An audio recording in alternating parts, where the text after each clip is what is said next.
On me dit souvent, j'ai personne à qui parler, j'ai pas de natif autour de moi, j'ai pas le budget pour payer un prof ou je peux pas voyager à l'étranger, je peux pas pratiquer. Et ben si vous avez toutes ces excuses aujourd'hui, moi j'ai une vidéo avec un exercice que je fais moi-même tous les jours pour progresser à l'écrit mais aussi qui va m'aider à progresser à l'oral. Je le fais pour le norvégien et toutes les langues où j'ai un niveau intermédiaire à peu près. Donc si vous aussi voulez pratiquer, voulez progresser à l'oral sans avoir à pratiquer et à trouver quelqu'un pour pratiquer avec vous, et bien cet exercice va vous changer la vie parce qu'il est vraiment super.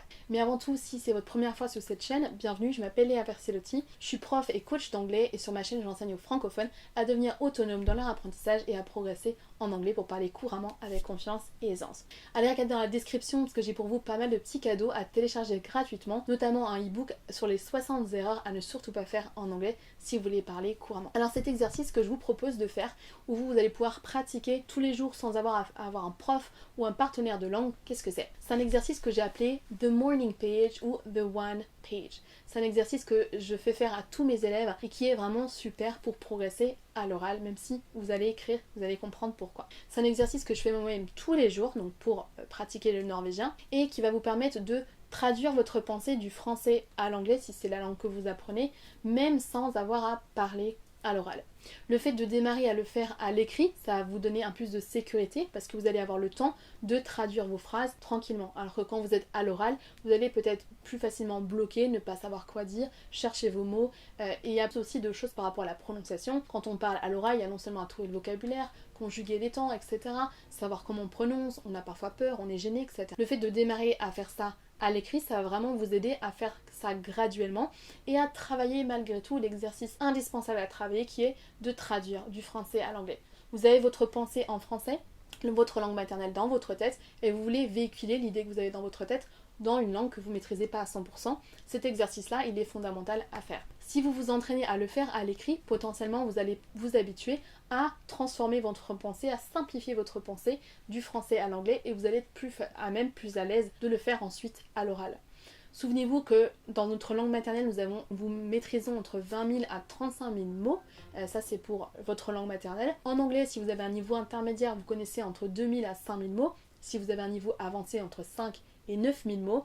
Et voyez bien qu'avec potentiellement un tiers de mots de moins dans votre langue maternelle qu'en anglais, si vous avez un niveau avancé, vous n'allez pas pouvoir exprimer les choses de façon aussi fine et fluide et précis. C'est pour ça qu'on veut vraiment travailler cet exercice de traduction, du passage du français dans votre tête à l'anglais, d'abord à l'écrit, mais ensuite ça vous aidera pour l'oral. Donc ça c'était la première chose, donc traduire votre pensée, c'est la première chose. C'est un exercice qu'on doit faire quand on parle à quelqu'un, et plutôt que d'attendre d'avoir une occasion pour pratiquer et d'être bloqué parce que vous avez jamais essayé de traduire ce que vous avez à dire du français à l'anglais, faites-le à l'écrit le plus souvent possible, ça vous permettra de vous débloquer aussi plus facilement à l'oral. Ce qui est intéressant avec cet exercice, c'est que vous allez pouvoir aussi apprendre du vocabulaire pertinent pour votre situation. Si tous les jours vous écrivez ce que vous avez fait dans la journée, ce que vous avez fait la veille, qu'est-ce que vous faites, comment vous vous sentez, etc., vous décrivez votre situation familiale, vous allez chercher, potentiellement il va vous manquer des mots, du vocabulaire qui est pertinent pour votre vie, pour votre situation. Donc tout ce vocabulaire-là, vous allez pouvoir le chercher dans un dictionnaire et vous allez pouvoir le mémoriser et ce sera pertinent de le retenir parce que si ce mot-là vous a manqué aujourd'hui, il vous manquera possiblement plus tard. Donc en faisant cet exercice, vous allez retenir du vocabulaire pertinent pour vous, pour votre niveau. Non seulement donc ça vous aidera aussi à formuler votre pensée de façon plus simple et à trouver donc des expressions qui sont intéressantes pour votre niveau. Donc en faisant ça, vous allez petit à petit construire une liste de vocabulaire ultra pertinent à apprendre pour vous. Et on va voir un exemple tout de suite. Vous pouvez faire cet exercice donc sur le papier, trouver un carnet et prendre une page par jour et écrire le plus possible. Vous pouvez raconter ce que vous faites aujourd'hui, ce que vous avez fait hier, quels sont vos plans pour le week-end, comment vous vous sentez, ce qui se passe dans votre vie, bref, comme un journal intime. Vous pouvez aussi le faire sur une application. Moi j'utilise personnellement une application que vous pouvez trouver sur l'App Store. Vous tapez mon journal, diary, journal intime ou quelque chose comme ça. Et vous allez trouver des applications gratuites qui vont vous permettre d'écrire tous les jours un texte. Donc on va faire un exemple ensemble aujourd'hui. Donc là je vais vous mettre un petit texte. Vous pourriez par exemple dire, racontez ce que vous avez fait aujourd'hui. Today I went to the gym. Aujourd'hui je suis allée à la salle de sport. I'm proud of myself. Et là, hop, potentiellement, si vous faites votre phrase, vous allez bloquer une fois ou deux sur une expression qui vous manque. Vous commencez à écrire votre phrase. Today I went to the gym. Today I went to the gym. I'm so proud of myself because. Et là, vous vouliez dire j'avais la flemme, par exemple. Vous avez deux cas de figure ici. Soit vous essayez de simplifier ce que vous vouliez dire, vous ne connaissez pas l'expression j'avais la flemme, vous trouvez un équivalent, donc ça c'est un premier exercice hyper intéressant. C'est ce que vous aurez à faire aussi à l'oral. Si à l'oral vous parlez à quelqu'un et que vous voulez dire ah j'avais la flemme et que vous simplifiez cette phrase à l'écrit, I was lazy, potentiellement la prochaine fois que vous allez parler à quelqu'un et que cette expression va vous revenir, vous aurez pris l'habitude de la simplifier en juste j'étais feignant, j'avais la flemme. I was lazy. Donc première option, vous simplifiez votre pensée, vous dites autrement, vous utilisez une expression que vous connaissez tout de suite plutôt que de chercher le vocabulaire. Solution numéro 2, vous ne savez pas dire j'ai la flemme, vous allez dans un dictionnaire et vous cherchez avoir la flemme. Donc là je vous conseille d'aller utiliser le dictionnaire Word Reference, avoir la flemme. Avoir la flemme. Vous tapez l'expression qui vous manque et vous pouvez la regarder. Donc là, vous avez différentes alternatives. Can't be bothered, can't be arsed, ça c'est assez vulgaire. To be lazy, to not feel like it. Donc là, à vous de choisir. On pourrait mettre soit donc I was lazy, I didn't feel like it. On pourrait dire aussi I couldn't be bothered. Option donc numéro 2, cherchez le vocabulaire qui vous manquait. Donc potentiellement, ce vocabulaire-là, vous pouvez le mettre dans une liste à côté, faire des flashcards pour le mémoriser. Si vous a manqué le avoir la flemme une fois, il vous pourra, c'est sûrement que c'est un terme que vous utilisez souvent et vous pourrez donc le réutiliser plus tard. Donc une fois que vous avez fait ça, vous avez écrit votre texte, vous pouvez donc surligner, si vous êtes sur une version papier, le vocabulaire que vous ne connaissiez pas, que vous avez cherché dans le dictionnaire, pour pouvoir le retenir pour plus tard. Si vous êtes une version téléphone comme moi, vous pouvez recopier dans un carnet le vocabulaire qui vous a manqué. Vous pourriez aussi, si vous êtes à l'écrit par exemple, écrire votre phrase et laisser des blancs là où il vous manque du vocabulaire et vous pouvez aller chercher tout le vocabulaire à la suite. On pourrait par exemple écrire This morning I had to. Hop, et vous pourriez par exemple dire ce matin j'ai dû me dépêcher, vous laissez un blanc, I had to bla bla bla because I was late. Et ensuite vous allez chercher le mot qui vous manque, le mot qui est peut-être se dépêcher, il vous manquait, vous allez dans le dictionnaire, vous tapez se dépêcher, hop, se dépêcher et vous trouvez hurry up. I had to hurry up. Yes, I had to hurry. Okay, whatever. I had to hurry. Donc tous les mots que vous avez laissés en blanc, vous pouvez le mettre soit en français, le souligner ou laisser en blanc et puis vous y revenez plus tard. Potentiellement tous ces mots qui vous ont manqué, que vous allez chercher dans le dictionnaire ensuite, vous faites une petite liste ensuite et vous allez ensuite pouvoir les retenir. Ensuite, une fois que vous avez fait votre texte, je vous conseille étape numéro 2, qui n'est pas obligatoire mais vous pouvez rajouter, c'est de lire à haute voix toutes les phrases que vous avez faites. Ça va vous permettre de travailler la prononciation mais aussi de mémoriser le vocabulaire que vous avez qui vous manquait peut-être et aussi ça va vous permettre d'intégrer les structures de phrases, la syntaxe anglaise plus facilement que si vous faites juste à l'écrit. Donc là vous pouvez lire à haute voix. Today I went to the gym, I'm so proud of myself because I was lazy, I didn't feel like it, I couldn't be bothered. This morning I had to hurry up because I was late. Vous prononcez à haute voix une ou deux fois, vous pouvez aussi prononcer à haute voix ce que vous avez fait la veille, etc.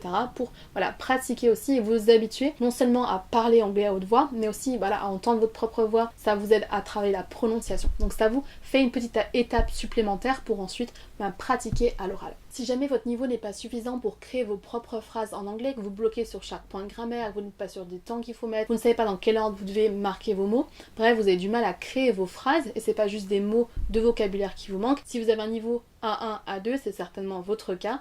Là, je vous conseille d'aller dans le dictionnaire, dans le traducteur DeepL, vous tapez votre phrase en français, vous regardez l'équivalent en anglais. Je vous ai fait une phrase exemple. Ce week-end, j'ai lu un livre intéressant sur l'apprentissage de l'anglais.